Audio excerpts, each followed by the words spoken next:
The crystal egg. Let us begin. There was, until a year ago, a little and very grimy-looking shop near Seven Dials, over which, in weather-worn yellow lettering, the name of Sea Cave, naturalist and dealer in antiques, was inscribed. The contents of its window were curiously variegated.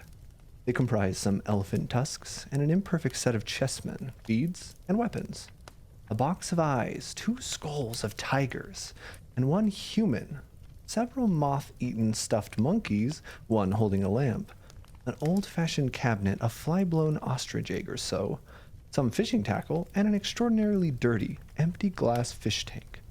There was also, at the moment the story begins, a mass of crystal, worked into the shape of an egg and brilliantly polished. And at that 2 people, who stood outside the window, were looking. One of them a tall, thin clergyman, the other a black-bearded young man of dusky complexion and unobtrusive costume.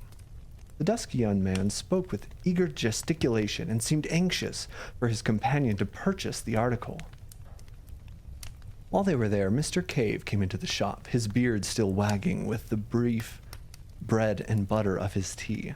When he saw the men and the object of their regard, his countenance fell. He glanced guiltily over his shoulder and softly shut the door. He was a little old man, with pale face and peculiar watery blue eyes. His hair was a dirty gray, and he wore a shabby blue frock coat, an ancient silk hat, and carpet slippers, very much down at heel. He remained watching the 2 men as they talked. The clergyman went deep into his trouser pocket, examined a handful of money, and showed his teeth in an agreeable smile. Mr. Cave seemed still more depressed when they came into the shop. The clergyman, without any ceremony, asked the price of the crystal egg. Mr. Cave glanced nervously towards the door leading into the parlor and said, £5. The clergyman protested that the price was high, to his companion as well as to Mr. Cave. It was, indeed, very much more than Mr. Cave had intended to ask when he had stocked the article, and an attempt at bargaining ensued. Mr. Cave stepped to the shop door and held it open. £5 is my price, he said, as though he wished to save himself the trouble of unprofitable discussion. As he did so, the upper portion of a woman's face appeared above the blind in the glass upper panel of the door leading into the parlor, and stared curiously at the 2 customers. £5 is my price, said Mr. Cave, with a quaver and a quiver in his voice. The swarthy young man had so far remained a spectator, watching Mr. Cave keenly. Now he spoke. "Give him £5, he said.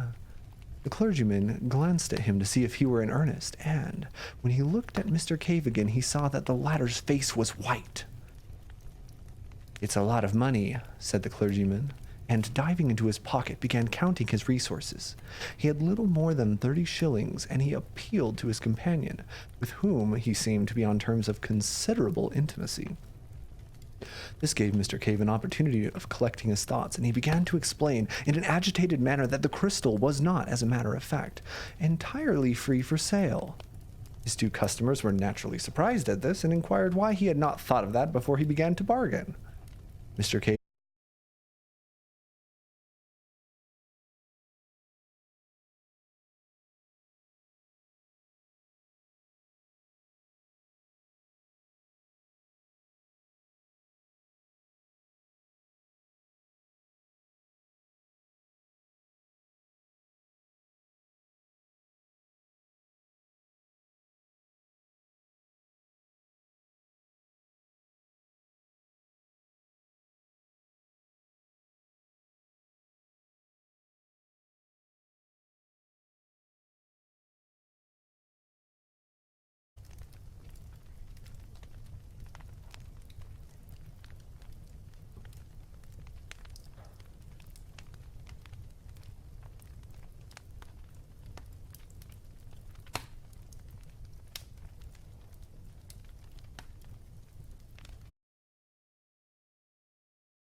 Hello, masochist. Also, if it does crash again, please tag me. I can't always read chat while I'm reading.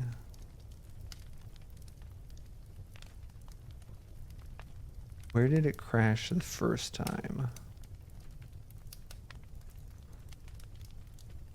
Hopefully it won't happen again.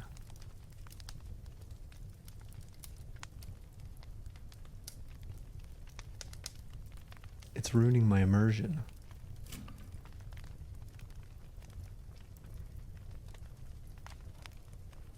Alright, well, we'll just stop at the beginning of the paragraph in which I noticed it.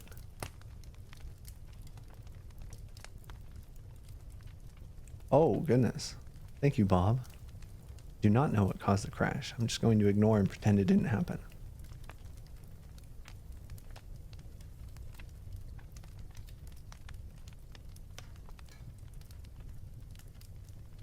Mr. Cave became confused, but he stuck to his story, and the crystal was not in the market that afternoon, that a probable purchaser of it had already appeared. The two, treating this as an attempt to raise the price still further, made as if they would leave the shop. But at this point, the parlor door opened, and the owner of the dark fringe of the little... This story is great. I'm very immersed. Let me help the immersion with a little song. Doot. Doot doot da da bee boo boo bop boo boo bop wee woo wop boo boo bop bee. Boo boo beep bop boo boo bop.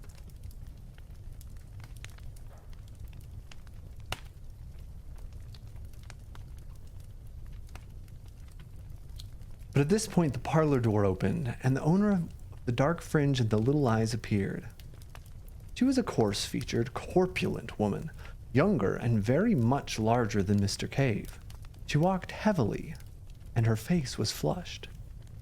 "That crystal is for sale," she said, "and £5 is a good enough price for it. I can't think what you're about, Cave, not taking the gentleman's offer." Mr. Cave, greatly perturbed by the interruption, looked angrily at her over the rims of his spectacles and, without excessive assurance, asserted his right to manage his business in his own way. An altercation began. The two customers watched the scene with interest and some amusement, occasionally assisting Mrs. Cave with suggestions. Mr. Cave, hard-driven, persisted in a confused and impossible story of an enquiry for the crystal that morning, and his agitation became painful. But he stuck to his point with extraordinary persistence. It was the young Oriental who ended this curious controversy. He proposed that they should call again in the course of 2 days, so as to give the alleged inquirer a fair chance. "And then we must insist," said the clergyman. £5. Mrs. Cave took it on herself to apologize for her husband, explaining that he was sometimes a little odd, and as the two customers left, the couple prepared for a free discussion of the incident in all its bearings. Mrs. Cave talked to her husband with singular directness. The poor little man, quivering with emotion, muddled himself between his stories, maintaining on the one hand that he had another customer in view, and on the other asserting that the crystal was honestly worth 10 guineas. "Why did you ask £5? said his wife. "Do let me manage my business my own way," said Mr. Cave. Mr. Cave had living with him a stepdaughter.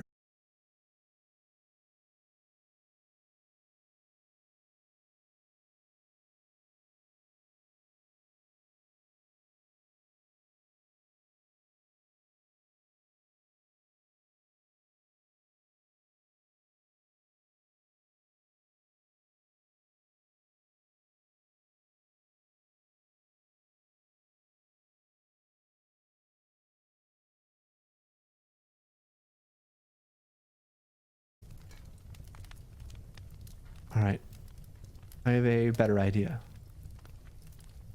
What if it's the window capture that's causing it? It might be the window capture, and then I can just stream in desktop capture mode instead. This should work. I think that's probably what it is. That's the only thing different than what I normally do. Wait. Are people still here? Hello?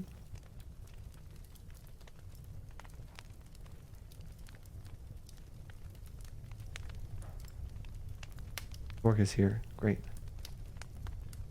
All right, so here's what we're going to do. I'm going to move the desktop capture to my second desktop.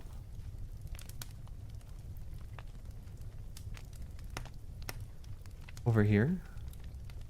And I'm going to put my Twitch chat on my first desktop. Wherever it is. Pop out. Maybe.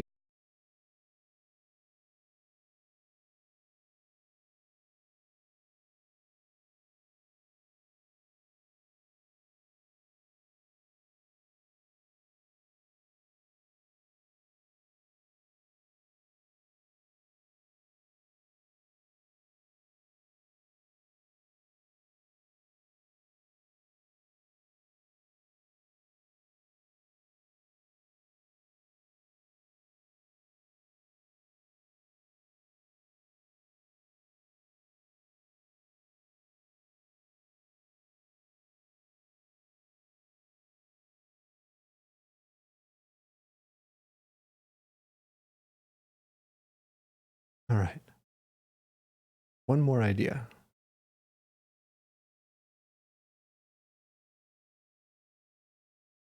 I'm going to close almost every program running on my computer.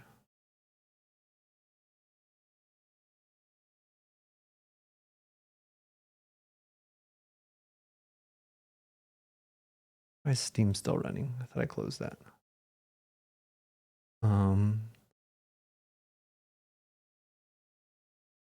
Close Discord.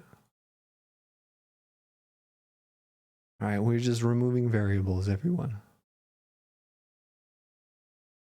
All right, you guys can read along with me. Twitch chat's going to be hard to read, though. I'm going to have to hide Twitch chat. This is illegible. Okay. Again, thank you for letting me know. This should fix it. We can read together. We're going to start over here. Oh, Mr. A title used before a surname. Interesting. Oops. All right. Let's resume. Mr. Cave's answers were wretched. He could only mumble weak assertions that he knew his business best. They drove him from his half-eaten supper into the shop to close it for the night, his ears aflame and tears of vexation behind his spectacles. Why had he left the crystal in the window so long? The folly of it! That was the trouble closest to his mind. For a time he could see no way of evading sale. After supper, his stepdaughter and stepson smartened themselves up and went out, and his wife retired upstairs to reflect upon the business aspects of the crystal, over a little sugar and lemon and so forth in hot water.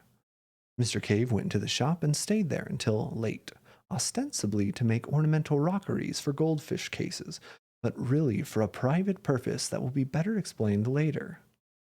The next day, Mrs. Cave found that the crystal had been removed from the window and was lying behind some second-hand books on angling. She replaced it in a conspicuous position, but she did not argue further about it as a nervous headache disinclined her from debate. Mr. Cave was always disinclined. The day passed disagreeably. Mr. Cave was, if anything, more absent-minded than usual and uncommonly irritable withal. In the afternoon, when his wife was taking her customary sleep, he removed the crystal from the window again. The next day, Mr. Cave had to deliver a consignment of dogfish at one of the hospital schools, where they were needed for dissection. In his absence, Mrs. Cave's mind reverted to the topic of the crystal and the methods of expenditure suitable to a windfall of £5. He had already devised some very agreeable expedients, among others a dress of green silk for herself and a trip to Richmond, when a jangling of the front door bell summoned her into the shop. The customer was an examination coach who came to complain of the non-delivery of certain frogs asked for the previous day. Mrs. Cave did not approve of this particular branch of Mr. Cave's business, and the gentleman, who had called in a somewhat aggressive mood, retired after a brief exchange of words. Entirely civil so far as he was concerned. Mrs. Cave's eye then naturally turned to the window. for the sight of the crystal was an assurance of the 5 pounds and of her dreams. What was her surprise to find it gone?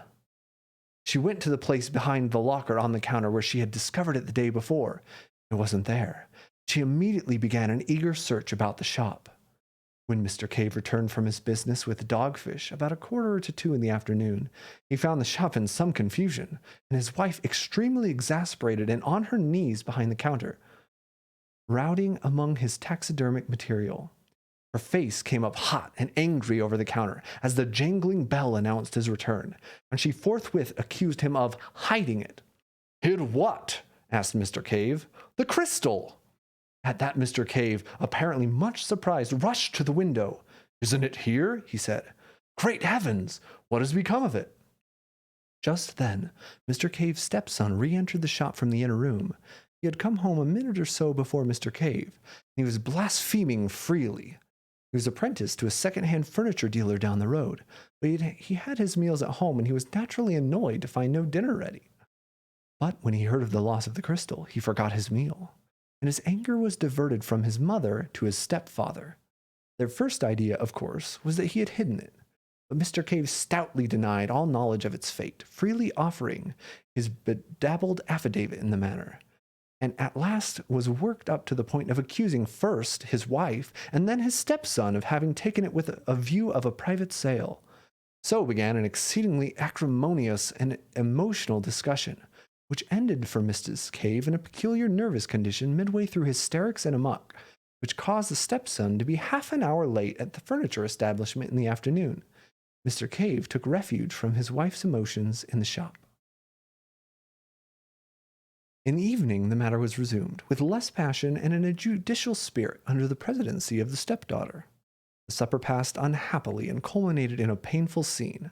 Mr. Cave gave way at last to extreme exasperation and went out banging the front door violently.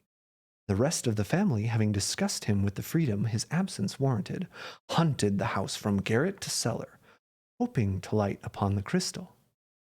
The next day, the two customers called again. They were received by Mrs. Cave almost in tears. It transpired that no one could imagine all that she had stood from Cave at various times in her married pilgrimage. She also gave a garbled account of the disappearance. The clergyman and the Oriental laughed silently at one another and said it was very extraordinary. As Mrs. Cave seemed disposed to give them the complete history of her life, they made to leave the shop. Thereupon, Mrs. Cave, still clinging to hope, asked for the clergyman's address, so that, if she could get anything out of Cave, she might communicate it. The address was duly given, but apparently was afterwards mislaid. Mrs. Cave can remember nothing about it. In the evening of that day, the Caves seemed to have exhausted their emotions, and Mr. Cave, who had been out in the afternoon, supped in a gloomy isolation that contrasted pleasantly with the impassioned controversy of the previous days. For some time, matters were very badly strained in the Cave household, but neither crystal nor customer reappeared. Now, without mincing the matter, we must admit that Mr. Cave was a liar. He knew perfectly well where the crystal was. It was in the room of Mr. Jacoby Weiss, assistant demonstrator at St. Catherine's Hospital, Westbourne Street. It stood on the sideboard, partially covered by a black velvet cloth, and beside a decanter of American whiskey. It is from Mr. Weiss, indeed, that the particulars upon which this narrative is based were derived. Cave had taken off the thing to the hospital, hidden in the dogfish sack, and there had pressed the young investigator to keep it for him. Mr. Weiss was a little dubious at first. His relationship to Cave was very peculiar. He had a taste for singular characters, and he had more than once invited the old man to smoke and drink in his rooms, and to unfold his rather amusing views of life in general, and of his wife in particular. Mr. Weiss had encountered Mrs. Cave, too, on occasions when Mr. Cave was not at home to attend to him. He knew the constant interference to which Cave was subjected, and having weighed the story judicially, he decided to give the crystal a refuge. Mr. Cave promised to explain the reason for his remarkable affection for the crystal more fully on a later occasion, but he spoke distinctly of seeing visions therein. He called on Mr. Weiss the same evening. He told a complicated story. The crystal, he said, had come into his possession with other oddments at the forced sale of another curiosity dealer's effects, and not knowing what its value might be, he had ticketed it at 10 shillings. It had hung upon his hands at that price for some months, and he was thinking of reducing the figure when he made a singular discovery. At that time, his health was very bad, and it must be borne in mind that throughout all this experience, his physical condition was one of ebb, and he was in considerable distress by reason of the negligence, the positive ill treatment even, he received from his wife and stepchildren. His wife was vain, extravagant, unfeeling, and had a growing taste for private drinking. His stepdaughter was mean and overreaching, and his stepson had conceived a violent dislike for him and lost no chance of showing it. The requirements of his business pressed heavily upon him, and Mr. Wace does not think that he was altogether free from occasional intemperance. He had begun life in a comfortable position, he was a man of fair education, and he suffered, for weeks at a stretch, from melancholia and insomnia. Afraid to disturb his family, he would slip quietly from his wife's side when his thoughts became intolerable and wander about the house. And about 3 o'clock one morning, late in August, chance directed him into the shop. The dirty little place was impenetrably black, except in one spot, where he perceived an unusual glow of light. Approaching this, he discovered it to be the crystal egg, which was standing on the corner of the counter towards the window. A thin ray smote through a crack in the shutters, impinged upon the object, and seemed as if it were to fill its entire interior. It occurred to Mr. Cave that this was not in accordance with the laws of optics as he had known them in his younger days. He could understand the rays being refracted by the crystal and coming to a focus in its interior, but this diffusion jarred with his physical conceptions.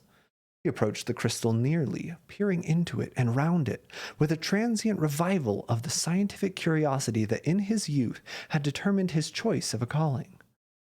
He was surprised to find the light not steady, but writhing within the substance of the egg, as though the object was a hollow sphere of some luminous vapor.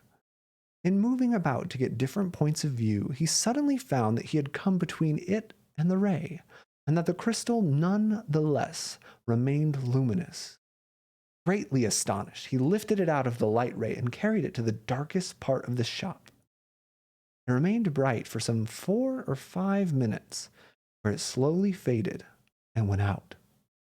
He placed it in this thin streak of daylight, and its luminousness was almost immediately restored. So far, at least, Mr. Wace was able to verify the remarkable story of Mr. Cave. He has himself repeatedly held this crystal in a ray of light, which had to be of a less diameter than 1 millimeter, and in a perfect darkness, such as could be produced by velvet wrapping, the crystal did undoubtedly appear very faintly phosphorescent. It would seem, however, that the luminousness was of some exceptional sort, and not equally visible to all eyes. For Mr. Harbinger, whose name will be familiar to the scientific reader in connection with the Pasteur Institute, was quite unable to see any light whatsoever. And Mr. Wace's own capacity for its appreciation was out of comparison inferior to that of Mr. Cave's. Even with Mr. Cave, the power varied very considerably. His vision was most vivid during states of extreme weakness and fatigue. Now, from the outset, this light in the crystal exercised a curious fascination upon Mr. Cave, and it says more for his loneliness of soul than a volume of pathetic writing could do, that he told no human being of his curious observations. He seemed to have been living in such an atmosphere of petty spite that to admit the existence of a pleasure would have been to risk the loss of it. He found that as the dawn advanced and the amount of diffused light increased, the crystal became, to all appearance, non-luminous, and for some time he was unable to see anything in it except at night time, in dark corners of the shop. But the use of an old velvet cloth, which he used as a background for a collection of minerals, occurred to him, and by doubling this and putting it over his head and his hands, he was able to get a sight of the luminous movement within the crystal even in the daytime.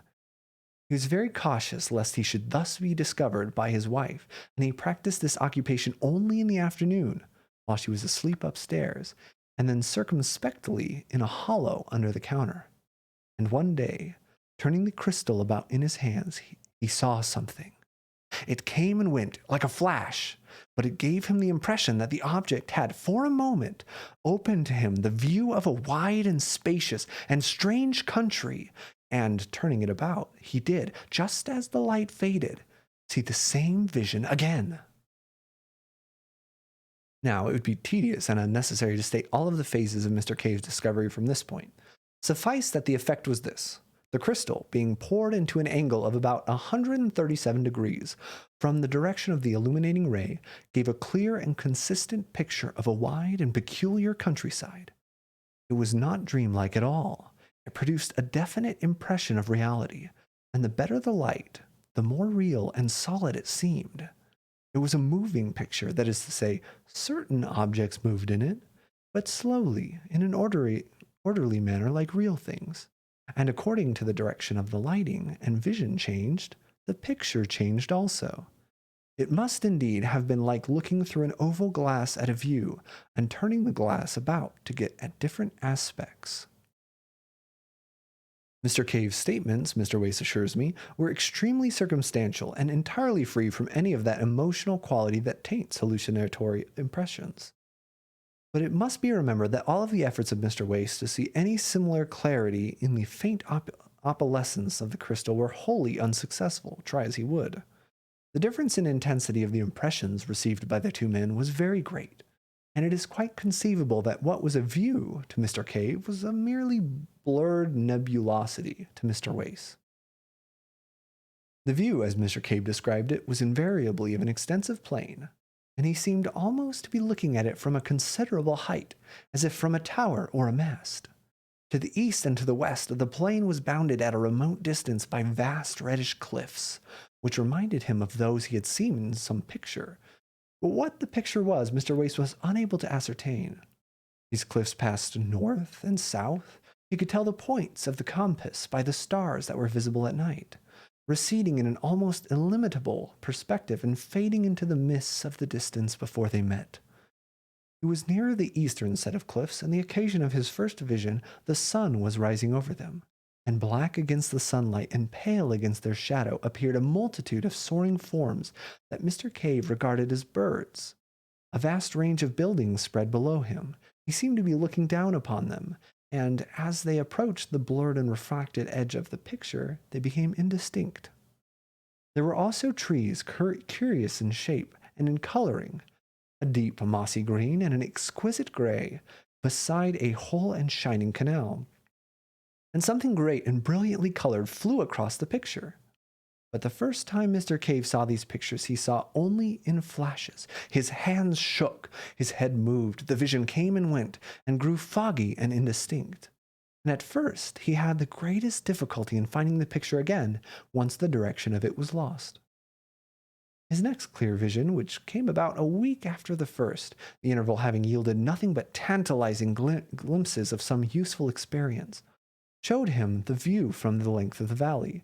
The view was different, but he had a curious persuasion, which his subsequent observations abundantly confirmed, that he was regarding this strange world from exactly the same spot, although he was looking in a different direction. The long facade of the great building, whose roof he had looked down upon before, was now receding in perspective. He recognized the roof. In the front of the facade was a terrace of massive proportions and extraordinary length, and down the middle of the terrace, at certain intervals, stood huge but very graceful masts, bearing small shiny objects which reflected the setting sun. The import of these small objects did not occur to Mr. Cave until some time after, as he was describing the scene to Mr. Wace. The terrace overhung a thicket of the most luxuriant and graceful vegetation, and beyond this was a wide grassy lawn on which certain broad creatures, in form like beetles but enormously larger, reposed. Beyond this again was a richly decorated causeway of pinkish stone, and beyond that, and lined with dense red weeds, and passing up the valley exactly parallel with the distant cliffs, was a broad and mirror-like expanse of water. The air seemed full of squadrons of great birds maneuvering in stately curves, and across the river was a multitude of splendid buildings, richly colored and glittering with metallic tracery and facets, among a forest of moss-like and lichenous trees.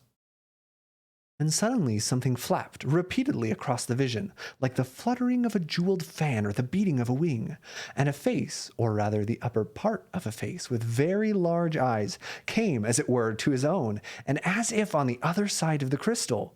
Mr. Cave was so startled and so impressed by the absolute reality of these eyes that he drew his head back from the crystal to look at it. He had become so absorbed in watching that he was quite surprised to find himself in the cool darkness of his little shop, with its familiar odor of methyl, mustiness, and decayed. And as he blinked around him, the glowing crystal faded and went out. Such were the first general impressions of Mr. Cave. The story is curiously direct and circumstantial. From the outset, when the valley first flashed momentarily in his senses, his imagination was strangely affected, and as he began to appreciate the details of the scene he saw, his wonder rose to the point of a passion. He went about his business listless and distraught, thinking only of the time when he should be able to return to his watching. And then a few weeks after the first sight of the valley came the two customers. The stress and the excitement of their offer, and the narrow escape of the crystal from sale, as I've already told. Now, while the thing was Mr. Cave's secret, it remained a mere wonder, a thing to creep to covertly and peep at, as a child might peep upon a forbidden garden. But Mr. Wace has, for a young scientific investigator, a particularly lucid and consecutive habit of mind. Directly the crystal and its story came to him, and he had satisfied himself by seeing the phosphorescence with his own eyes, that there really was a certain evidence for Mr. Cave's statement. He proceeded to develop the matter systematically. Mr. Cave was only too eager to come and feast his eyes on the wonderland he saw, and he came every night from 8:30 until 10:30, and sometimes, in Mr. Wace's absence, during the day. On Sunday afternoons also he came. From the outset, Mr. Wace made copious notes, and it was due to his scientific method that the relation between the direction from which the initiating ray entered the crystal and the orientation of the picture were proven. And by covering the crystal in a box perforated only with the small aperture to admit the exciting ray, and by substituting black holland for his bluff blinds, he greatly improved the conditions of the observations, so that in a little while even, they were able to survey the valley in any direction they desired. So having cleared the way, we may give a brief account of this visionary world within the crystal. The things were, in all cases, seen by Mr. Cave, and the method of working were invariably for him to watch the crystal and report what he saw, while Mr. Wace, who as a science student had learnt the trick of writing in the dark, wrote a brief note of his report. When the crystal faded, it was put into its box in the proper position, and the electric light turned on. Mr. Wace asked questions and suggested observations to clear up difficult points. Nothing, indeed, could have been less visionary or more matter-of-fact. The attention of Mr. Cave had been speedily directed to the bird-like creatures he had so abundantly presently seen in his earlier visions. His first impression was soon corrected, and he considered for a time that they might represent a diurnal species of bat. Then he thought, grotesquely enough, that they might be cherubs. Their heads were round and curiously human, and it was the eyes of one of them that had so startled him on his second observation. They had broad, silvery wings, not feathered, but glistening almost as brilliantly as new-killed fish, and with the same subtle play of color. And these wings were not built on the plan of being bird wing or bat, Mr. Wace learned, but supported by curved ribs radiating from the body. A sort of butterfly wing with curved ribs seems best to express their appearance. The body was small, but fitted with two bunches of prehensile organs, like long tentacles, immediately under the mouth. Incredible as it appeared to Mr. Wace, the persuasion at last became irresistible that it was these creatures which owned the great quasi-human buildings and the magnificent garden that made the broad valley so splendid. And Mr. Cave perceived that the buildings, with other peculiarities, had no doors, and that the great circular windows, which opened freely, gave the creatures egress and entrance. They would alight upon the tentacles, fold their wings to the smallness almost rod-like, and hop in to the interior. But among them was a multitude of smaller winged creatures, like great dragonflies and moths and flying beetles, and across the greensward brilliantly colored gigantic ground beetles crawled lazily to and fro. Moreover, on the causeway and terraces, Large-headed creatures similar to the greater winged flies, but wingless, were visible, hopping busily upon their hand-like tangle of tentacles. Now, allusion has already been made to the glittering objects upon masts that stood upon the terrace of the near building. It dawned upon Mr. Cave, after regarding one of these masts very fixedly on one particularly vivid day, that the glittering object there was a crystal, exactly like that into which he peered. And a still more careful scrutiny convinced him that each one, in a vista of nearly 20, carried a similar object. Occasionally, one of the large flying creatures would flutter up to one, and folding its wings and coiling a number of its tentacles about the mast, would regard the crystal fixedly for a space, sometimes for as long as 15 minutes. And a series of observations made at the suggestion of Mr. Wace convinced both watchers that, so far as this visionary world was concerned, the crystal into which they peered actually stood at the summit of the endmost mast of the terrace, and that on one occasion at least one of these inhabitants of this other world had looked into Mr. Cave's face while he was making these observations. So much for the essential facts of this very singular story. Unless we dismiss it all as the ingenious fabrication of Mr. Wace, we have to believe one of two things. Either Mr. Cave's crystal was in two worlds at once, and that while it was carried about in one, it remained stationary in the other, which seems altogether absurd, or else that it had some peculiar vision of sympathy with another, an exactly similar crystal in this other world, so that what was seen in the interior of the one in this world was, under suitable conditions, visible to an observer in the corresponding crystal in the other world, and vice versa. At present, indeed, we do not know of any way in which two crystals could so come en rapport, but nowadays we know enough to understand that the thing is not altogether impossible. The view of the crystals as en rapport was a supposition that occurred to Mr. Wace, and to me at least it seems extremely plausible. And where was this other world? On this, also, the alert intelligence of Mr. Wace speedily threw light. After sunset, the sky darkened rapidly. There was a very brief twilight interval indeed, and the stars shone out. They were recognizably the same as those we see, arranged in the same constellations. Mr. Cave recognized the Bear, the Pleiades, Aldebaran, and Sirius, so that the other world must be somewhere in the solar system, and, at the utmost, only a few hundreds of millions of miles from our own. Following up to this clue, Mr. Wace learned that the midnight sky was a darker blue even than our midwinter sky, and that the sun seemed a little smaller. And there were two small moons, like our moon, but smaller, and quite differently marked, one of which moved so rapidly that its motion was clearly visible as one regarded it. These moons were never high in the sky, but vanished as they rose. That is, every time they revolved, they were eclipsed, because they were so near their primary planet. And all this answers quite completely, although Mr. Cave did not know it, to what must be the condition of things on Mars.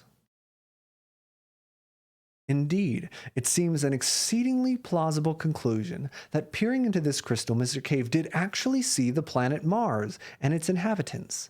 And if that be the case, then the evening star that shone so brilliantly in the sky of that distant vision was neither more nor less than our own familiar Earth. For a time, the Martians, if they were Martians, do not seem to have known of Mr. Cave's inspection. Once or twice one would come to peer and go away very shortly to some other mast, as though the vision was unsatisfactory.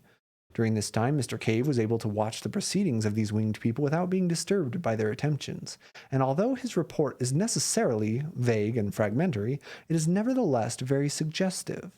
Imagine the impression of humanity a Martian observer would get who, after a difficult process of preparation and with considerable fatigue to the eyes, was able to peer at London from the steeple of St. Martin's Church for stretches, of 4 minutes at a time.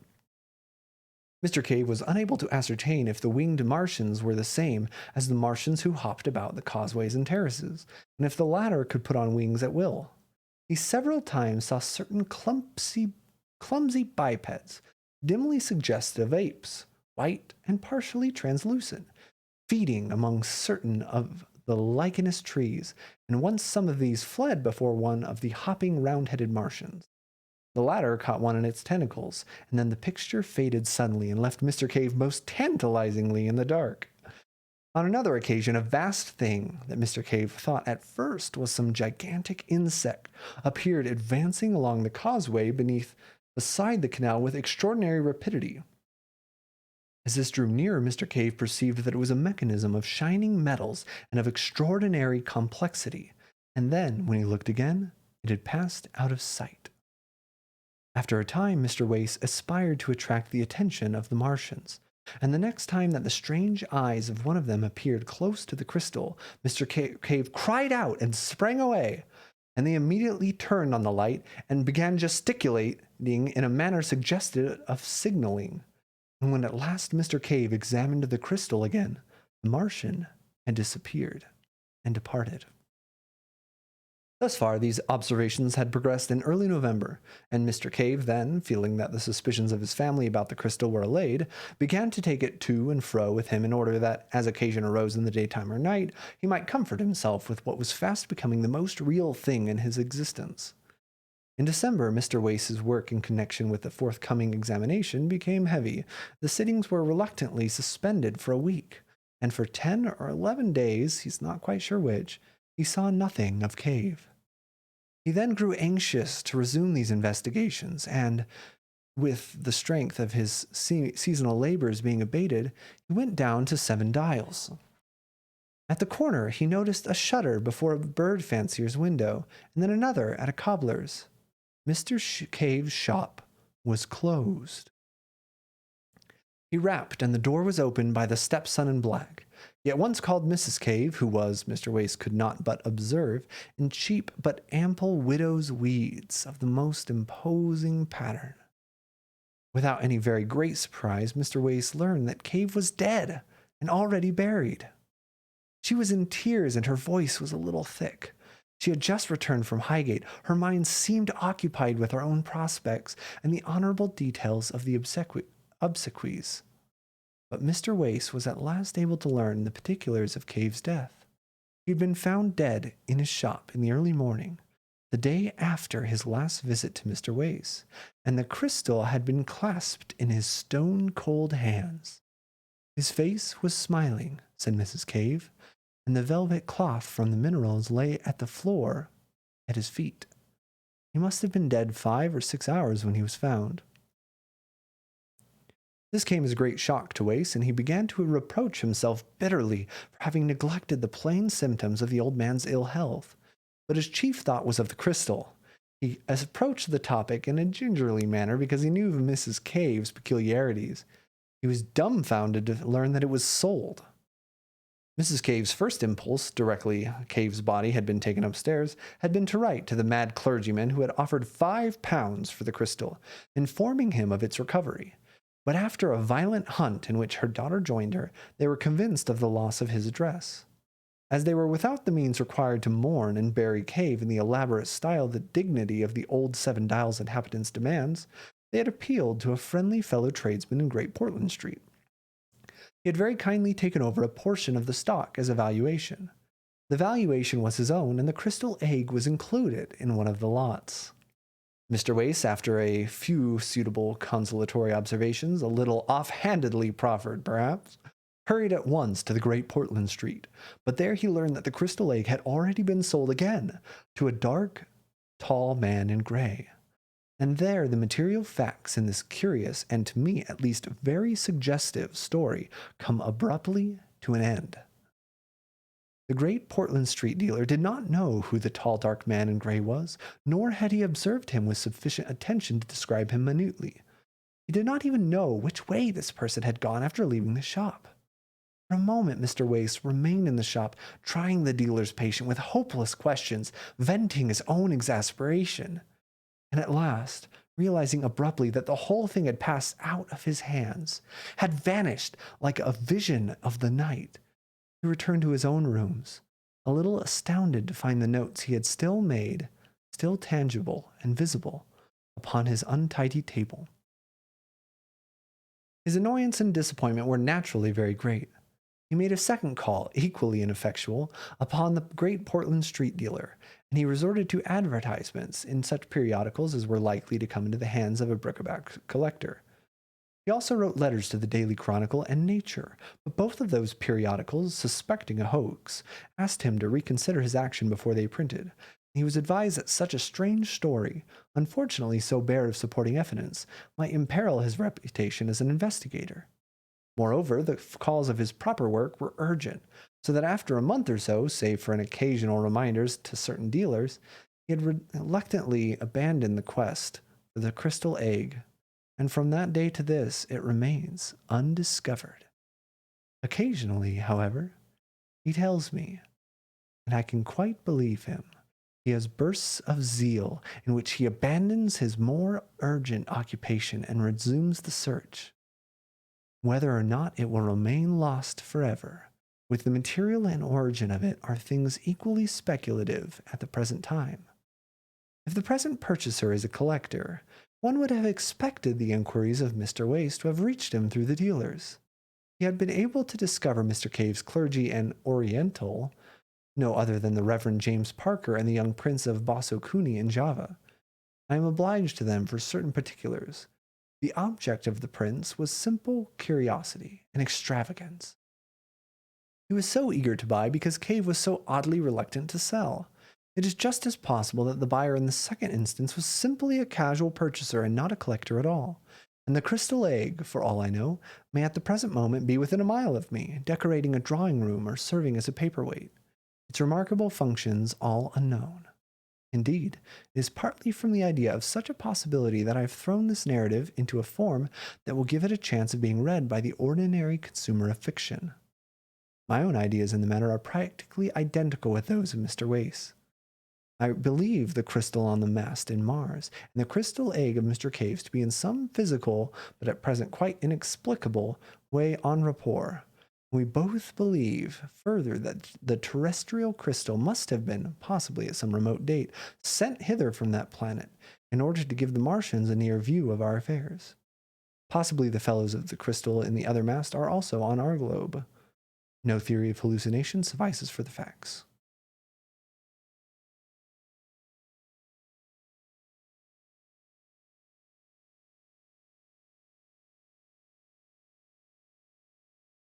Wait.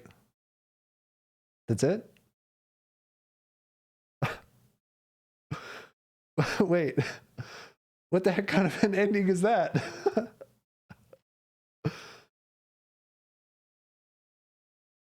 What? Did I just get baited by 100-year-old dead guy?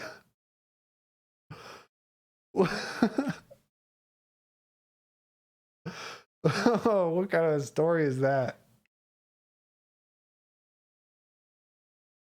Sets up all this mysterious stuff, and then the guy randomly dies and they don't know where it went. Well, I guess we're done.